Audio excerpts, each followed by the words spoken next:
Hey there guys, this is another tutorial video, maybe not as noob cakeish as we're probably used to, but hopefully you guys can learn just a little bit along the way. So what I wanted to do today was go over each one of these towers and go over the specific upgrades that are usually the best in most situations. Now keep in mind that it does depend on your gameplay, it depends on how you like to play, it depends on the map, it depends on the positioning, it depends on a lot of things, but overall there is usually a better upgrade path for each tower, and I'm going to go over them. So for the Dart Monkey, personally, I never ever like the left side. So once you get to the Juggernaut and Spike-a-Pulse and stuff like that, in my opinion, not worth it. You're much better off with going with the triple darts. Go with triple darts. That is the best upgrade for the Dart Monkey for its price, and if you're going with anything else, it's usually just not worth it. So that's Dart Monkeys for you.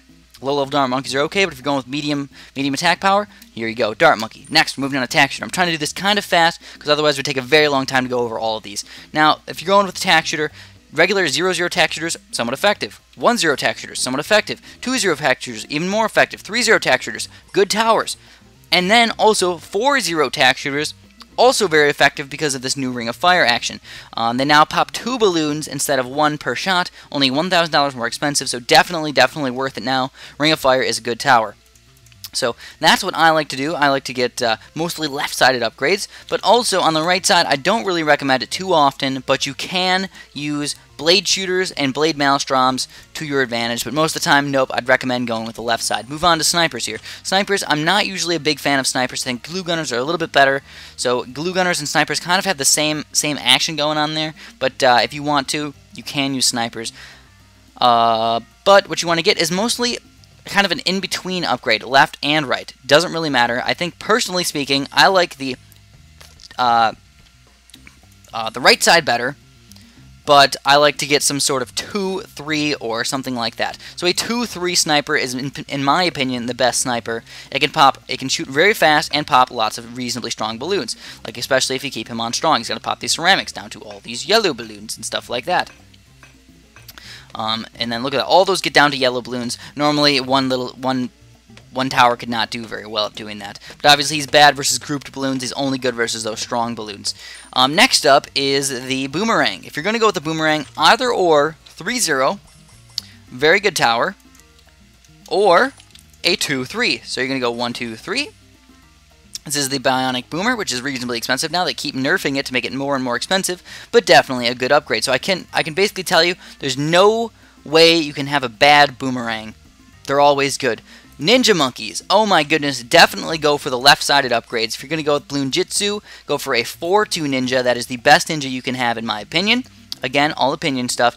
Other ninjas can be effective in certain conditions, like the Slash Bomb and stuff. Can be used sometimes, especially if you have lead camos as a problem. But overall, I definitely recommend left-sided ninjas. Cannons, oh my goodness. Cannons are so unbelievably amazing in this game. You can go with either upgrades for the cannons, but realistically, early game is always go for these the left-sided upgrades, and then late game, almost always go for the right-sided upgrades, and that's because of the Moab Maulers. So after level 46, after level 50 or so, you want to start banking up on those Moab Maulers, get quite a few of them. So yeah, I mean, it depends on the time of the game. Earlier game or mid-game, cannons. More late game, more Moab Maulers. But of course, they have two totally different purposes. This is balloon popping power. This is Moab popping power. So obviously, very good combinations right there.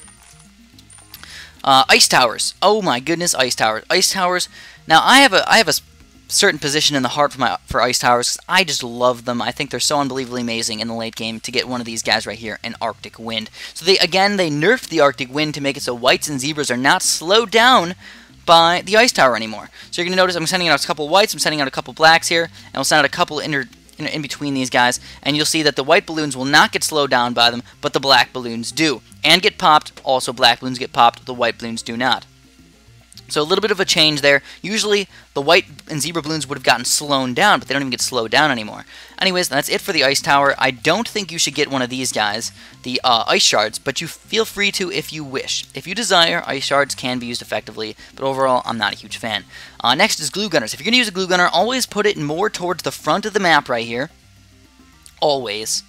No, not always. Most of the time, put it more towards the front of the map here.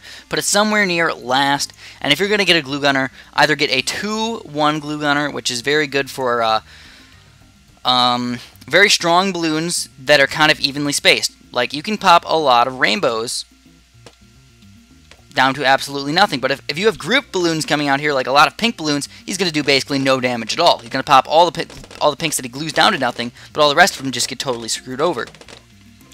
So yeah, overall, glue gunners are good versus strong balloons, but they're not quite as good versus grouped balloons. And also, another effective way you can use a glue gunner is not just a 2-1 glue gunner, but a 2-2 glue gunner, the glue splatter. That basically makes him pop, instead of 1 balloon, it splatters 6 balloons at a time. So you basically 6-tuple his glue popping power, and it kind of gets rid of his grouped balloon problem, but not quite as much, because 6 balloons really isn't popping all the group balloons. But that's what I would do for a glue gunner. Mostly 2-1 glue gunners in the early game, mostly 2-2 glue gunners in the late game. Can use them in other ways, but that's the best one you can use. Monkey Buccaneers. Now this is an interesting one because they changed this tower as well. So what you got to do with this one is go with whatever you feel like. Any upgrades, 3rd tier, both sides, good towers. 4th tier, depending on what you're doing, can be effective as well. But let's just show it to you guys really fast. The Destroyer is pretty darn good.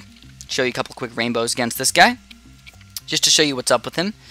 There's a Destroyer. He's reasonably expensive, and also I don't even have Grape Shot. I should probably have gotten that Grape Shot. He shoots Grape Shot out pretty darn fast, and he can pop a lot of these balloons. So you're noticing quite a few rainbows actually did get basically completely destroyed, and pretty fast actually. And then a Cannon. So a Cannon is actually less expensive than Destroyer. We'll get faster shooting as well, and then we'll send out a couple of rainbow balloons. 1, 2, 3, 4. How about 4 of them? And let's see what happens with this guy. So the difference here is not quite that amazing. Also, the other one is better versus Moabs and stuff. So whatever your heart desires, go with that for the Moabs, because go with that against the balloons, because either one is going to be pretty darn good for you. Monkey Aces. Monkey Aces, either way, again, I'm not even going to show it to you guys. Go with the 3-0, go with the 2-3. Either way can be good. Never Miss Targeting is less popping power, but more accurate. And then the other one is less accurate, but more popping power. This one on the other side. So that just makes sense, right, guys? Shoots out more darts, but they're not heat-seeking or balloon-seeking. Alright, now we're getting down here to the very bottom. We have our last 7 towers here. Super Monkeys. Alrighty, this is an interesting one. Now, Super Monkeys, they can be going either way. You have a Sun God, which is a lot of balloon popping power, or you have a Plasma Robo, which is a lot of Moab popping power, and still a lot of balloon popping power. But Sun Gods are definitely better for the balloons. But overall, I would recommend going Robo-Plasmas for the most part in BTD5. Monkey Apprentices. I'm not even going to talk about Monkey Apprentices. You guys can use that however you feel like. Monkey Villages. If you're going to get a Monkey Village, you're going to get some sort of Monkey Village with Camo Detection. Camo Detection is the main upgrade to the Monkey Village. You're going to get them up to Monkey Fort and Radar Scanner, and then all the things in its range are going to have radar or camo detection. And then mortars. Mortars, again, it's up to you, but if you're going to get an upgrade for a mortar, I definitely recommend getting something including burning stuff, and if you need some sort of signal flare for camo balloons, go ahead, but I don't recommend that in BTD5. Battle's definitely more effective, but in BTD5, not really. What you want to do is just get some sort of mortar with a burning stuff, depending on how much money you want to spend. If you want bigger blast, go ahead and get it. But get burning stuff if you have a mortar. Dartling Guns. Now this is an interesting one. They have 2 different ways you can go along with Dartling Guns as well. Laser Cannons over here are very good versus balloons in general, and also very good, reasonable Moab popping power. But balloon popping power is definitely the Hydra Rockets. So you have better balloon popping power with the Hydra Rockets. You can pop a lot of balloons, but they're a little bit worse versus Moabs. But also at the same time, it's better versus grouped Moabs. So keep that in mind as well. I mean, it's sort of difficult to explain exactly how good a Dartling Gun is. And then Spike Factories. If you're going to go with the Spike Factory, go with whatever amount of popping power you need from a Spike Factory. But early game, I would recommend going with a 0-0 Spike Factory or a 1-0 Spike Factory. I wouldn't get much more than that. But late game, feel free to get the 4-2. And then feel free to also get some sort of Spike Factory with a Moab Shredder ability. So this is going to allow Moabs to get popped fairly easily. I mean, if you notice, we'll speed this up a little bit. This is going to pop a Moab pretty much down to nothing. BFBs, no, that's not the same story. I mean, this Moab Shredder is not going to be able to pop a BFB, but actually not bad at all. But also, this is a very good combination if you think about it. Moab Shredders are going to pop these BFBs and Moabs and stuff, and then this guy's much better versus the Blues. But he's also not bad versus Moabs as well. So overall, I mean, feel free to check them out. You got to play around with them a little bit to understand how good they are. But that's pretty much all I have for understanding the towers just a little bit. It's about a 10-minute video. Hopefully you guys enjoyed. If you did, please press like. If you have any more suggestions for tutorial videos, so I'm going to make a little tutorial section in my channel so newcomers can go and watch those videos if they so please. So yeah, let me know what you have, any sort of comments or ideas or anything. I'd like to hear those, and have a great day.